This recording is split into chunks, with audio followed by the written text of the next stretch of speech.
गौतम बुद्ध के पिता का नाम शुद्धोदन था। वे कपिलवस्तु के राजा थे। यह बात उस समय की है जब गौतम बुद्ध का जन्म भी नहीं हुआ था। राजा शुद्धोदन ने 2 रानियों के साथ विवाह रचाया था। बड़ी रानी का नाम महामाया और छोटी रानी का नाम प्रजावती था। दुर्भाग्यवश दोनों रानियों से राजा शुद्धोदन को कोई संतान प्राप्त नहीं थी। बहुत समय बीत चुका था, सभी लोग चिंतित थे।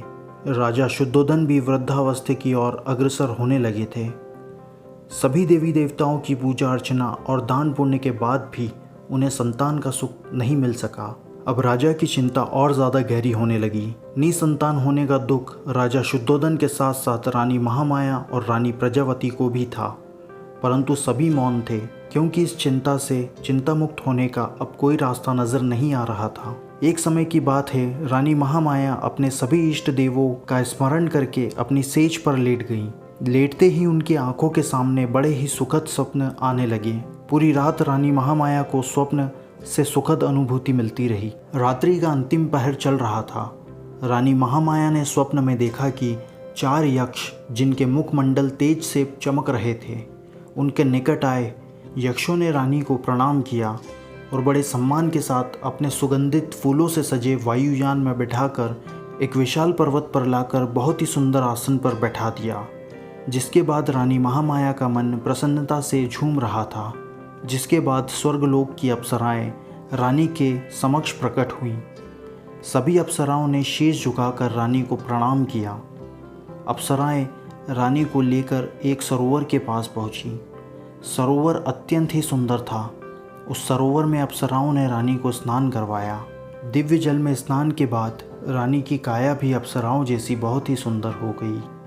उसके बाद अप्सराओं ने रानी को बहुमूल्य वस्त्र पहनाए, अनेकों प्रकार के आभूषण से उनका श्रृंगार किया। उसके बाद रानी को महल ले जाया गया, जहां उनका विभिन्न प्रकारों से स्वागत सत्कार किया गया। कुछ समय बाद अप्सराएं रानी को महल के एक दूसरे कक्ष में ले गईं।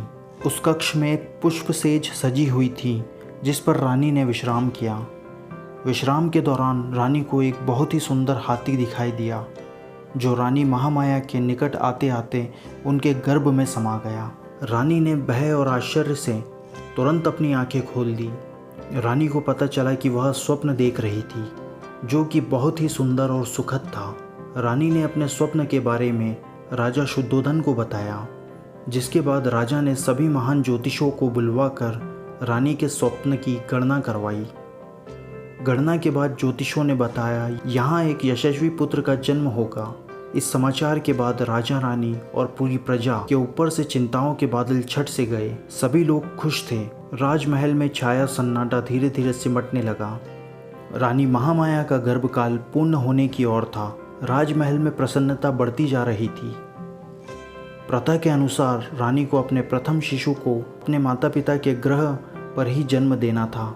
इसे अत्यंत शुभ माना जाता है। जिसके बाद राजा शुद्धोदन ने रानी महामाया को उनके माता पिता के वहाँ भेजने का प्रबंध करवाया और एक रथ फूल मालाओं के साथ सुसज्जित किया गया।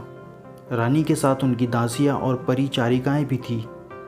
चलते चलते रानी महामाया का काफिला बहुत ही सुंदर लुम्बिनी वन में पहुँच गया, जहाँ रानी ने रात को वन में ही विश्राम करने को कहा। मध्य रात में रानी महामाया को तीव्र प्रसव पीड़ा होने लगी। वैशाख मास की पूर्णिमा थी। गगन में पूर्ण चंद्रमा दिखाई दे रहा था। लुम्बिनी वन का कोना कोना जैसे जगमगा रहा था, मानो वन को इस महान घटना के घटित होने का ही इंतजार था। प्रकृति द्वारा निर्धारित शुभ घड़ी और शुभ पलों में रानी महामाया ने एक सुंदर स्वस्थ शिशु को जन्म दिया। शिशु के जन्म का शुभ समाचार बिना विलंब किए कपिलवस्तु भेज दिया गया। कपिलवस्तु में राजा शुद्धोदन और रानी प्रजावती अति प्रसन्न थे, जिसकी कोई सीमा नहीं थी। पूरा राजमहल पुष्पमाला और दीपमालाओं से सजा दिया गया। राजा शुद्धोदन और रानी प्रजावती ने पुत्र प्राप्ति से प्रसन्न होकर निर्धनों और ब्राह्मणों को खुले हाथों से दान दिया। राजा ने अपनी प्रिय पत्नी महामाया को नवजात शिशु के साथ लुम्बिनी वन से कपिलवस्तु बुला लिया।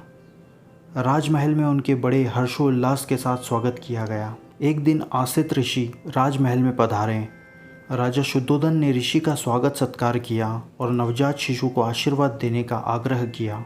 राजन, आसत ऋषि बोले, आपके पुत्र का भविष्य बड़ा ही उज्जवल प्रतीत होता है। यह शिशु आगे चलकर आपके शाक्य वंश का नाम विश्व भर में प्रचलित कर देगा और संसार को इनके आशीर्वाद की आवश्यकता पड़ेगी। इतना कहकर आसित ऋषि ने शिशु के मस्तक पर अपना हाथ रखा और वहाँ से चले गए।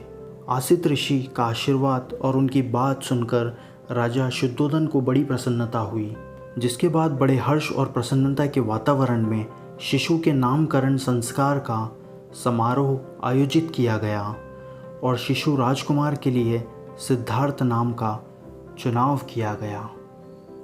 इस प्रकार गौतम बुद्ध का जन्म राज परिवार में हुआ और उनका नाम सिद्धार्थ रखा गया। धन्यवाद।